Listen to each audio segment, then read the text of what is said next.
Il existe des différences fondamentales entre l'islam et le christianisme, et nous pouvons diviser ces différences en 3 catégories, théologie, éthique, et preuve. Commençons par la théologie. Selon la Bible, Dieu est une trinité. La Bible appelle le Père Dieu. Elle appelle Jésus Dieu, et elle appelle le Saint-Esprit Dieu. Et la Bible affirme constamment qu'il n'y a qu'un seul Dieu. C'est la base de la doctrine de la Trinité. Le Coran déclare qu'Allah n'est pas une trinité, et que quiconque appelle Allah une trinité est un blasphémateur. Tous les deux, l'Ancien et le Nouveau Testament, les Juifs et les chrétiens se réfèrent à Dieu, comme à leur Père céleste. Le Coran déclare à plusieurs reprises qu'Allah n'est un père pour personne. C'est pourquoi vous n'entendez pas les musulmans appeler Dieu, Père. La relation la plus élevée que vous puissiez avoir avec Allah, selon le Coran, est une relation d'esclave à maître. La Bible dit que Dieu a tant aimé le monde. Le Coran dit qu'Allah n'aime pas les mécréants. Il n'aime pas les orgueilleux. Il n'aime pas les pécheurs ingrats. Il n'aime pas ceux qui dépassent les limites. Il n'aime pas les extravagants. Il n'aime pas les fauteurs de troubles. Allah n'aime pas la plupart des gens. Et cette différence dans l'amour de Dieu conduit à un autre désaccord théologique important entre chrétiens et musulmans. Dans le christianisme, Dieu nous a tellement aimés qu'il est entré dans le monde, en tant que Jésus de Nazareth, pour devenir le sacrifice parfait pour nos péchés. Quand les musulmans entendent cela, cela n'a aucun sens pour eux, parce qu'ils n'ont aucun concept d'un Dieu qui aime suffisamment les gens pour faire une telle chose. L'amour déficient d'Allah conduit à la deuxième catégorie de désaccords entre le christianisme et l'islam. Les désaccords éthiques. Jésus ordonne à ses disciples: « Mais moi, je vous dis, aimez vos ennemis, bénissez ceux qui vous maudissent. Faites du bien à ceux qui vous haïssent, et priez pour ceux qui vous maltraitent et qui vous persécutent, afin que vous soyez fils de votre Père qui est dans les cieux. » Remarquez que, en tant que chrétiens, nous devons aimer les autres. Pourquoi? Parce que Dieu les aime. Mais comme nous l'avons vu, Allah n'aime pas les incroyants. Ainsi, le commandement et l'islam n'est pas « aimez vos ennemis », mais plutôt combattez ceux qui ne croient pas en Allah. L'accent mis sur l'amour dans le christianisme affecte toutes nos relations. Dans Éphésiens 5, 25, l'apôtre Paul dit: « Marie, aimez vos femmes, comme Christ a aimé l'Église, et s'est livré lui-même pour elle. » Jésus a été crucifié pour l'Église.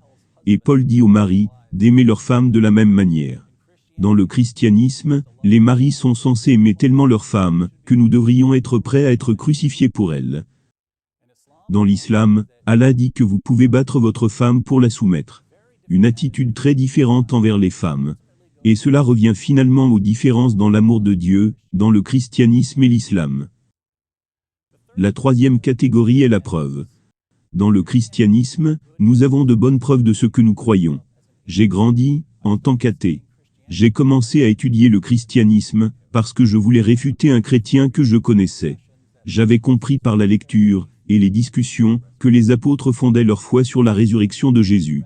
Alors j'ai commencé à étudier la résurrection afin de prouver que le christianisme était faux. Mais ce que j'ai trouvé, c'est que chaque lambeau de preuve que nous avons nous dit que Jésus est mort par crucifixion. Nous savons cela par des anciens écrivains chrétiens, des anciens écrivains juifs, et des anciens écrivains romains. Et chaque lambeau de preuve que nous avons, nous dit que Jésus est vivant, et même qu'une fois, plus tard, il est apparu à plus de 500 personnes à un moment donné. Mais la résurrection de Jésus nous emmène encore plus loin. Parce que Jésus est ressuscité des morts, il doit avoir reçu l'approbation de Dieu. Dieu a confirmé le message de Jésus, en le ressuscitant d'entre les morts. Maintenant donc, nous devons croire ce que Jésus a affirmé sur lui-même. Et Jésus a affirmé être le divin Fils de Dieu, qui est venu dans le monde, pour mourir sur la croix pour les péchés des autres. J'ai réalisé cela, en tant qu'athée. J'ai réalisé que si je voulais aller là, où les preuves vont, je devais croire ce que Jésus disait. L'islam n'a rien de tel. L'argument principal offert par le Coran est que le Coran est si merveilleusement écrit, que cela doit venir de Dieu. Et c'est l'un des arguments les plus étranges, jamais offerts par une religion. Même si le Coran était le livre le plus merveilleusement écrit, cela n'en ferait pas la parole de Dieu. Cela signifierait simplement que le Coran avait le meilleur écrivain de l'histoire. Mais en fait, le Coran n'est pas le livre le plus merveilleusement écrit, loin de là. Permettez-moi de citer ce que l'érudit iranien, Ali Dashti a écrit dans son livre, 23 ans. Le Coran contient des phrases qui sont incomplètes et non pleinement compréhensibles, sans l'aide des commentaires. Des mots étrangers, des mots arabes non familiers, et des mots utilisés avec d'autres, autres que leur sens normal. Adjectifs et verbes infléchis, sans aucune observation de la concordance des genres et des nombres. Des pronoms appliqués illogiquement, et hors grammaire, qui souvent n'ont aucun sens. Des prétérites qui dans les passages rythmés sont souvent hors sujet. Ces derniers et autres aberrations dans le langage ont donné des scoops aux critiques qui renient l'éloquence du Coran. Ainsi, l'argument principal du Coran échoue lamentablement, et d'autres arguments en faveur de l'islam sont encore pires. Cela signifie qu'il n'y a pas de bonnes preuves pour l'islam. Mais nous avons de très bonnes preuves pour le christianisme. Et puisque les chrétiens ont des preuves de ce que nous croyons, cela confirme notre théologie et notre éthique, chaque fois que notre théologie et notre éthique sont en désaccord avec l'islam.